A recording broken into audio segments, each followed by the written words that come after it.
Industry, academia. Which one should you pick when you finish your PhD? A very important question for many of us researchers around the world.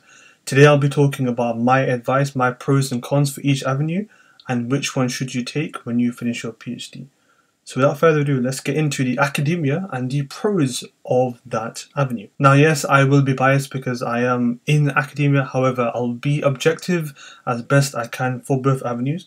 But in regards to academia and the pros, one of the biggest and by far best pro is the flexibility that you have under your belt as a postdoc or as a lecturer in that area, because depending on how much teaching you have or how much research you have for funders, you have quite a lot of control as to when you plan the experiments, when you can come in, when do you prefer to work on a day-to-day basis, when would you feel like to work on the weekend because you have to go away during the week somewhere, or planning your holidays, or getting work done early, so doing extra hours so then you can take more time off, for example with your family or with your partners or with whoever.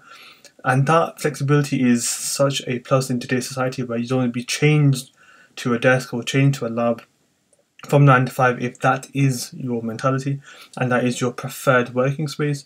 So having that flexibility where, you know, in the day you can pop to your local city centre or pop to somebody's house to spend a while, and then you can come back and do some work, or you might want to do some work in the evening because you've got appointments during the day. That flexibility is massive, and it's a key part of why a lot of people go into academia. Another pro is more from the mental and maybe even spiritual side of things, if you want to look at it that way, that you're helping the pursuit of new knowledge, not for any technically monetary benefit. You are looking at your area of expertise because you're trying to uncover something new that might be beneficial for society in some way, shape or form. It might advance the cause of humanity, it might make something easier or something more beneficial, something more easily accessible in areas where it potentially hasn't been for many years, you know, whether in agriculture, computer science, business and law, art and design. You know, you're looking at new forms of art that haven't been created before. You know, that is exciting, it's something new, and it's not repetitive. You know, research, whether it's industry or academia, it's not repetitive, but I think it's more creative in the academia field because it is governed by you, which is incredibly important. And that actually brings me on to the third pro, which is a lot of the research is governed by you. Although you might have a superior, like another extra professor on top, or the head of school, or the head of the department, the research in your field is generally, as you as the PI, the principal investigator. A lot of research is catered around how you want to design the experiments, how you want to approach the research, whereas perhaps maybe in the industry area you might be governed by business deals or, you know, monetary benefits perhaps. So that's where, you know, you have more control and more responsibilities. Again, it does add a lot more stress, of course, but it may be more enjoyable because you get to dictate what type of experiments, how you want to angle the research, where do you want to publish to, and that's also a really nice feeling to have as your day job. Now, another key plus is that within the world of academia, even though you might be stationed in research predominantly, you get potentially more access to teaching. So if you wanted to dabble in a bit of teaching as a break away from research, you could do. You can, you know, take over part of a module, you take over a module itself. You can maybe just transition to teaching for a while you want to have a break from research, and that is still in the realms of academia. You may look at it as cultivating the next generation of researchers, or you might look at, you know, as a source or pool of generating new PhD students for your research, or maybe getting your research out there more and more by doing more outreach, more community, more teaching roles. So that's something that you can dabble into as much as you want to once you get yourself established in the world of academia. So a lot of the very high-end universities have research active professors who dabble in maybe part of a module, even though their focus or what they want their focus to be is research. They do dabble in teaching. Sometimes it's a bit too much for them because of, you know, university pressures, but there is a lot of joy in teaching for those who enjoy it. And if you haven't tried it yet or you want to dabble into, even though your main role is research, that is something you can do, which I find I've always enjoyed it, even though my career path at the moment or where I am is predominantly publishing research and finding a new role. For those who may be higher up or further along the ladder, they can definitely dabble into forms of teaching. But what about the cons? Number one, by far, it is incredibly difficult to get in. I mean by get in is that transition from PhD into a secure 3-4 year full-time postdoc isn't always easy for everybody. Now, there are many people who may be very fortunate and very well deserved to get one, but believe me, it is not the majority, and many people work extra jobs until they land a postdoc, and then the transition from a senior postdoc to a lectureship where job security becomes more concrete is also incredibly difficult. And that's one of the, I think, the biggest drawbacks to academia, especially in today's society now, that a lot of research groups have somebody they already have in mind. So when they advertise a postdoc, it's already technically given to somebody, but legally they have to advertise it. So many people are applying for jobs not knowing that they will never get it, no matter how good they are. And same with even lectureships. So it's like you're playing a losing game already, and it's incredibly hurtful sometimes when you put in a lot of effort for your application, only to know that you were never going to get it. And so that's a really big con for academia, especially something, even though I'm biased towards academia, that is something I don't like at all. Another con is that as you develop further, you're constantly looking to win grant funding in order to continue your research. And especially at the higher end universities, there isn't no core internal funding as much, where it is essentially get your own funding or you don't do research. At a lot of the, you can say, more research non-intensive universities, there is little pots of funding that academics can squeeze into to try and continue their research, even from the basic level. But a lot of the higher end universities, especially as you develop as a lecturer, senior lecturer, one who is active in research, you are constantly trying to find source funding. You're looking at companies, industries, i.e. industry. You're looking at other councils to try and source more PhD students, keep your postdocs going, funding for the lab, and that can be actually very, very stressful. Whereas perhaps in industry, funding isn't actually that big of an issue because you're part of a company which is main priority perhaps is funding in and of itself. So it can be really daunting to get in, as I just mentioned, and then when you get in, it's actually quite difficult to stay there in terms of being a very research active researcher in your profession, in the sense of being a pioneer or somebody who's on the front line in terms of active publications. That requires a lot of funding and requires a lot of grants, and requires you to be at a good enough university for that council to recognise that, okay, it's probably worth giving funding here. So there's a lot of extra headaches on top just to be able to continue your research. I'm not really selling academia here, aren't I? But I'm just trying to be honest.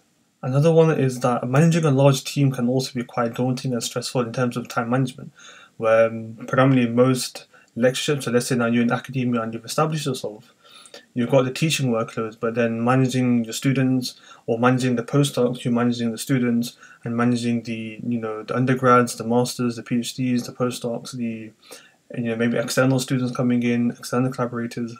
That can be quite a big workload on top of your teaching commitments and your maybe industry contacts that you have to keep happy. So it can be quite a handful to manage all of that, especially when a lot of the PIs who have assistants are not really assistants for the research, they're normally assistants for the admin and the teaching side. So it can be actually quite a lot of work to do, especially when you're perhaps maybe a consultant or clinical professor. It is not easy. And lastly, in terms of the cons, the one thing I would say definitely for academia is it is not secure until you get a lectureship. For job security wise, getting a lectureship is actually generally very safe. You don't see many from the academia side losing their jobs. Unfortunately, it's more the professional services, it's more the background staff, the support staff, and it's not really the academia or the academics, that will actually lose their job. But to get there is hard, and that's the con. But obviously, the positive is that when you do get there, you're actually quite safe as a role. But not everybody can, and that's a real unfortunate shame. However, industry. What do you think? Yes, no, maybe? If you're unsure, you can continue watching the video because now I'm talking about the pros and cons of industry and a little bit of a sneak preview or a little bit of surprise I'm going to share at the end of today's video. So number one with pros of industry is, what do they do that? I'm not that old, but I'm pretty sure this means like a lot of money. It's pay.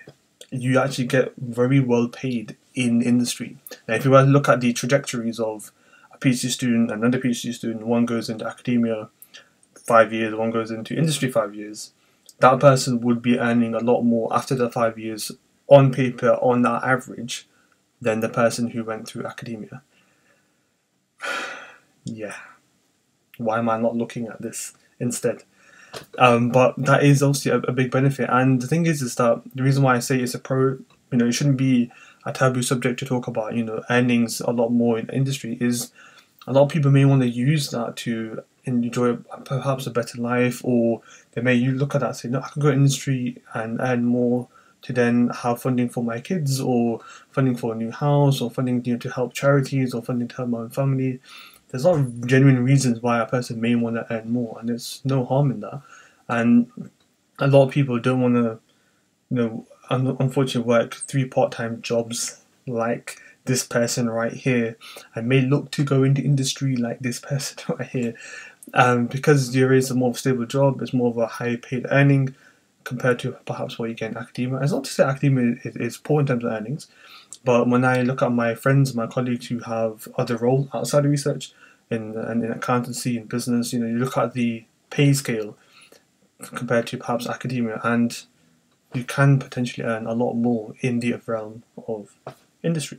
Another good thing is that you can have a good progressions in terms of promotions from when you enter that company or that industry, in terms of getting higher up in terms of responsibilities, head of departments or head of this strand of the business or the company. And that's something that's quite enjoyable because there is monetary benefits the same way in academia, from lecturer, senior lecturer, assistant professor, professor emeritus, part of the furniture, being in the university. So you can actually get a lot of more earnings. It's generally around about 10 to 7k per progression in terms of academia, but I presume in industry it can be more so, especially when your starting salary is also nearly higher than a senior lecturer in academia. So that's actually interesting to know. So you can, in terms of progress, a lot quicker than if you were to be in academia, because somebody who's a senior lecturer to assistant professor can take maybe 10, 15 years, whereas somebody in industry could be maybe 2 or 3 max. So something to bear in mind. Now, I'll put this as a pro because I do think that even though I'm biased towards the flexible life, I do think that having a structured day is also actually quite enjoyable, and many people might like to keep work at work. In the world of academia, a lot of the time they work on the weekends or evenings, analysing data or applying for grants or doing all sorts. Whereas perhaps in industry it's more, whatever you do at work stays at work.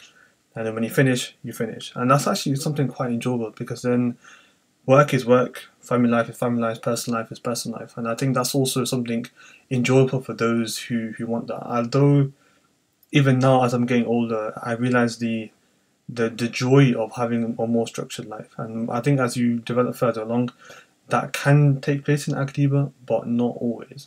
I think that's important to remember, that within the industry, you do have a more structured life, and I do think that is a pro for a lot of people.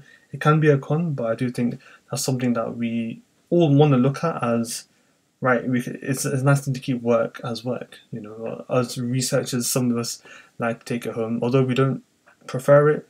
Sometimes we like that flexibility a bit too much. However, I do think structured life is quite enjoyable in the world of industry. And the last pro is by far the amount of funding and resources and infrastructure you have within industry. Sometimes we're in academia, trying to pull together researchers to apply for a communal bid for a particular machine, and you go to industry to find out they've got 6, 5 of them are in storage. So it gives you an idea of the level of consumables, machinery, techniques, equipment, lab resources, and even if it's not in the lab, even if it's a different type of world, the amount of infrastructure, funding, resources, backing to make life a lot easier in industry is consistently far superior than what you find in academia, which is why they're able to generate perhaps more research quicker because of the funding and resources.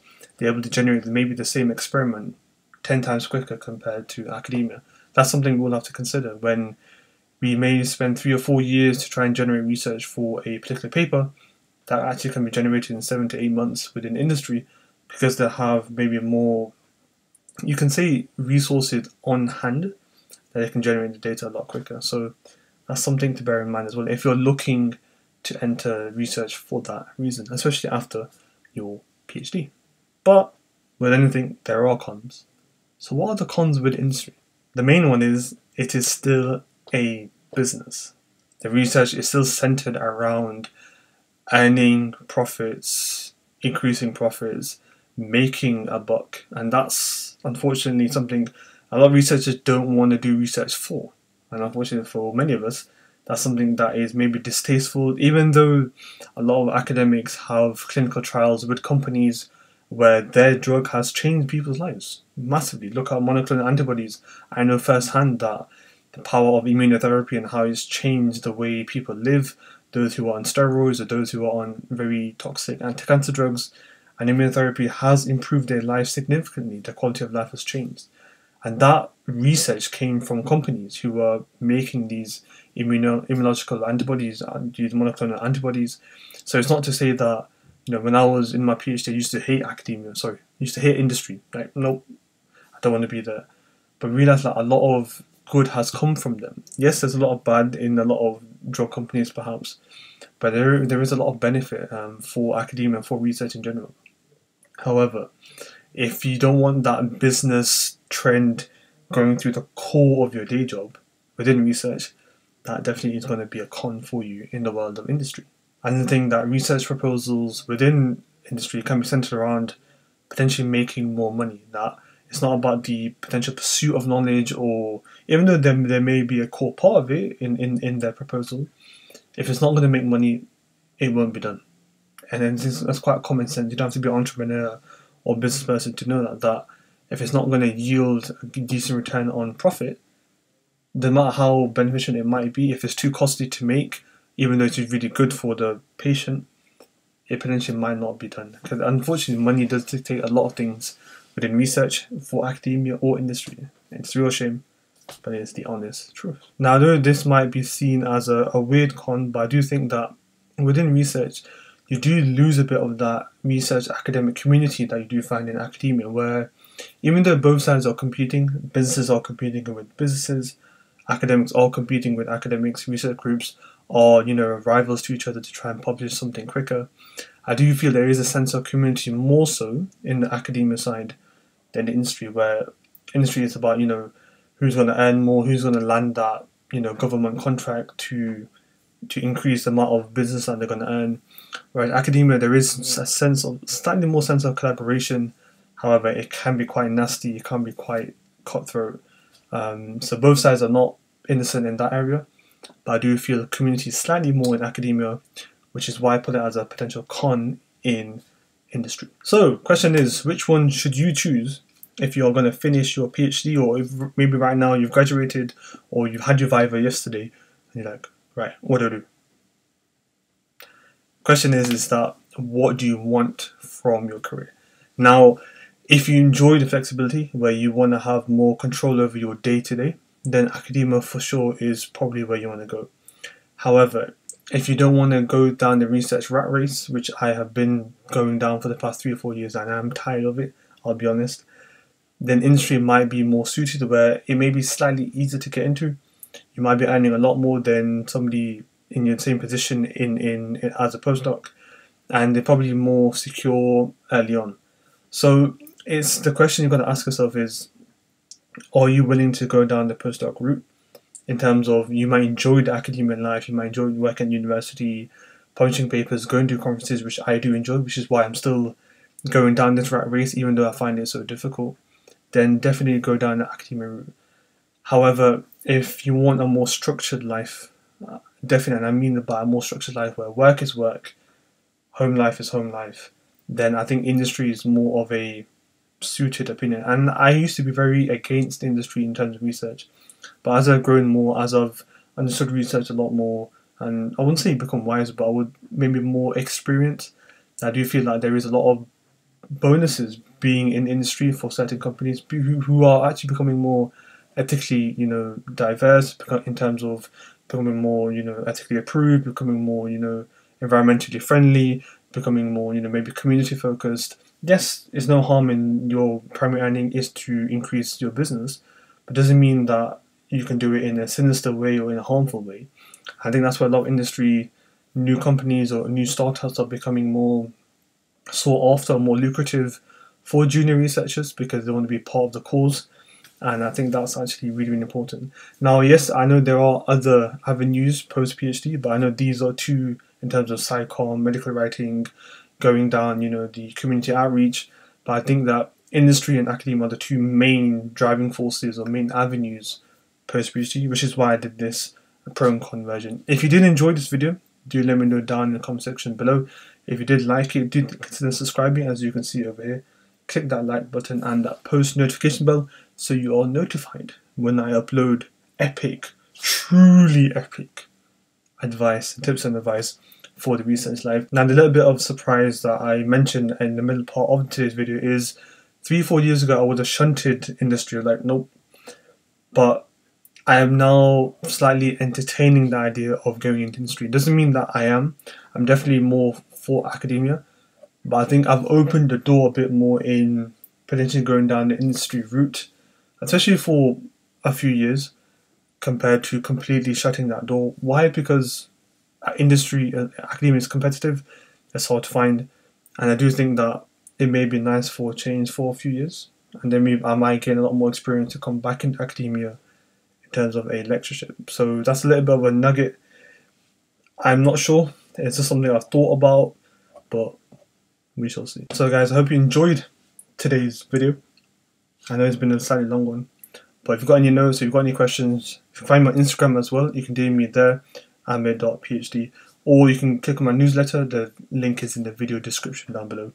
But I shall let you enjoy the rest of your Saturday evening, and I shall see you soon. Take care.